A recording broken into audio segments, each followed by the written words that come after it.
guys, welcome back to my channel. For those of you who are new, my name is Ronka and I love to talk about making moves both geographically and professionally. Work-life balance is a really important topic because for a lot of people, this is what determines how well you're able to excel at work and manage home life.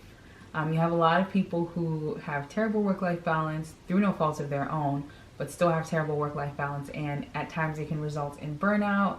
It can result in dropping the ball, whether it's on home life items or maybe even at work. So it's something that's super important. Now, a lot of people would think that with a pandemic going on, work-life balance should be a bit easier to maintain. However, one thing that I've noticed for a lot of people that are working from home is that the lines have gotten a little bit more blurry. And so in today's video, I'm going to be talking through work-life balance, some tips that I've learned. I recently uploaded a video about why I decided to go to graduate school right after undergrad. And one of the things that I mentioned in the video is that I was working full-time and doing graduate school at the same time. Now, in order to accomplish this, I had to have work-life balance. I just had to. And so from that experience, there are definitely some things that I learned, and I'm hoping to share those with you today. Number one, don't be afraid to ask for help. Now, I want to caveat this by saying this is not me saying that you should find ways to outsource things that are your actual responsibility. If you do that at work, it'll look bad on you, so I would not suggest that. My point is more so, let's say you're working on your regular day-to-day tasks, and maybe you're supporting a special project, and then all of a sudden some sort of emergency comes up and someone needs something pretty quick. This is an opportunity for you to go back to maybe your original day-to-day tasks coordinator and say, hey, can I get a little bit of flexibility? Or hey, can I have someone on the team help me with this, right? You want to be able to raise any issues that pop up. Now on the home front, this might look a little bit different, right? There are some items that maybe you feel comfortable asking friends or family or whoever it is, a neighbor to help you with, right? One such example is, let's say you have a pet and your pet needs to be walked every day and you might not have the time. Maybe you can ask a roommate that you live with to help you do that. You could ask a friend, a neighbor, or you can also find an online service that might do that for you as well. So in terms of asking for help, help is not always going to be free, so just keep that in mind. But it is something that I think we all need to be comfortable to do. Number two, keep track of everything.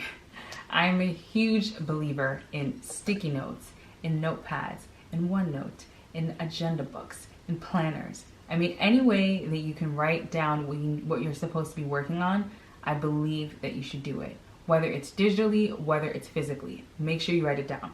I think for a lot of people, the reason why they end up dropping the ball or why they do not have good work-life balance is because we're not able to keep a very large-scale overview of everything that you're meant to be working on or everything that you're trying to juggle. And so for me, I found that whenever I'm able to actually keep track of the major items, it helps me to plan myself better, right? So when I was in school, if I knew I had a paper due, I could kind of plan out for myself at what point I wanted to have various aspects of the paper due, but ultimately I had the date of when the final deadline was in mind. And so I kind of knew how to work around that, still manage everything I was doing at work, even if something pops up at work that maybe I need to stay a little bit later to handle, I had everything in perspective. And so it gave me the opportunity to be a little bit flexible when appropriate. Number three is to batch similar tasks together. Over the last 5 or so years, meal prepping has become very well known and very well followed. And I actually also do it. So what I typically do is, let's say it's a Saturday, I will spend anywhere from 2 to 5 hours or however long it takes to get all of my food for the week done. Now, I might still make a few things during the week, but they're usually like minor, small things like, oh, if I want to eat oatmeal or if I want to have like noodles or if I want to eat eggs. You know, there's some things that I just like to eat fresh. But then there's some other things that I just meal prep, and it makes it a lot easier because I'm sitting down at one time and doing this, and I don't have to start and stop all throughout the week. That is a great way to save time.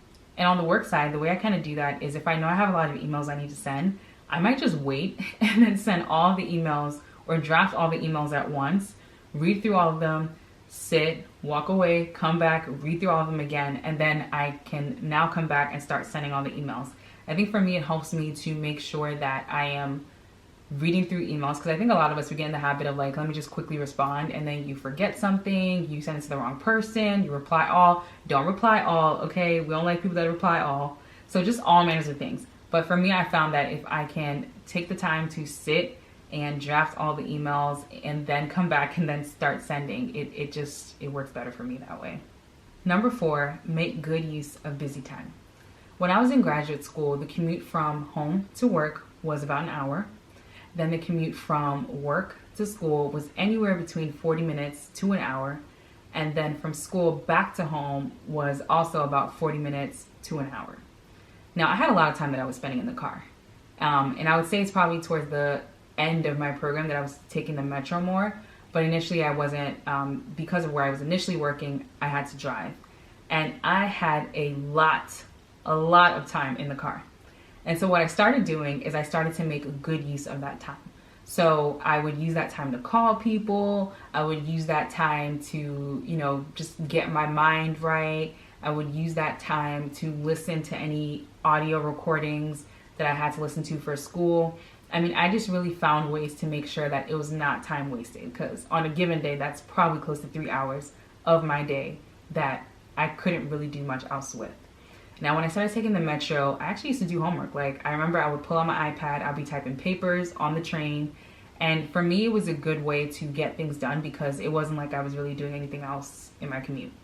Now, for you, if you don't commute, maybe it might be that time that you're using to meal prep, or maybe it might be time that you're using to clean. If you have something you need to listen to, this is a great time for you to try to listen in. Or maybe it might be a time where you're taking a bubble bath or you're pampering yourself. This might be a good time to listen in on something. But making good use of otherwise busy time is a good way to actually reclaim your time. Number 5, don't overburden yourself. Now, I know earlier I said don't be afraid to ask for help, but this one is really take a step back if you need to. I think there's a lot of things that we involve ourselves in, and sometimes these activities require more time than we were initially told or that we initially expected. And if you are in a position where you can actually take a step back from certain activities, I don't think there's anything wrong with doing that, right? Let's say that you work and you're in school and you're part of maybe a local boys and girls club, and you volunteer at like a shelter, and you also do freelance photography on the side. This might be the time where you have to really look at every single thing you do and determine which one of them can I maybe take a break from for the time being, right? Don't feel like you have to be Superman. Don't feel like you have to do everything. You cannot do everything at once. It's okay if you need to take a step back. It's okay if you need to take a break. It's okay even if you decide you don't want to do something anymore. But you have to be in a position where you can be honest with yourself and say, I have my hands in too many things. Maybe I need to step back. I think it is always better to step back while you're still at like a good level, or while you still have been working well, than to be dropping the ball and then somebody has to ask you to step down. You never want to get to that point. Last but not least, prioritize rest and self-care. Now, I know this seems very counterintuitive for a video where we're talking about maintaining work-life balance, and you probably feel like I'm just supposed to come with like all these tips for how to get everything done. But I think it's extremely important to take care of yourself. You cannot give the best version of yourself if you do not take care of yourself. So for me, how I take care of myself is I don't play with my sleep. I like to get my 7 to 8 hours of sleep every night. I don't care how many hours Steve Harvey gets. I don't care how many hours Beyonce gets. I get my 7 to 8 hours of sleep every night. And once a week, I like to Sabbath or rest. And so literally what I do is I take one day where I don't do anything that I would count as work. I will not do any actual work for work. I will not do any vlogging. I don't do any volunteer activities for the most part, because for me, it's not a day to support I have 6 days in the week that I can support everything else. That's just one day for me to refresh, gather myself together, and then make sure that I'm ready for the week ahead. And so I have found that since I've started doing that, is giving me the ability to take care of myself, take care of things that matter to me that I might not otherwise get a chance to work on. And I think for me, part of balance is being able to say, not today. And so for me, I say not today to work on Sundays, and it works out very well for me. Work-life balance is not a one and done thing. There might be some seasons in life where it seems a lot easier to find the right balance, and there might be others where you feel like you're drowning. But you have to be committed and consistent to finding the right balance for yourself. I hope the tips that I've shared today have been helpful.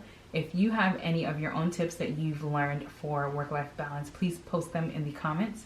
Otherwise, you can feel free to like and share this video, and subscribe to my channel for more content. See you all next time.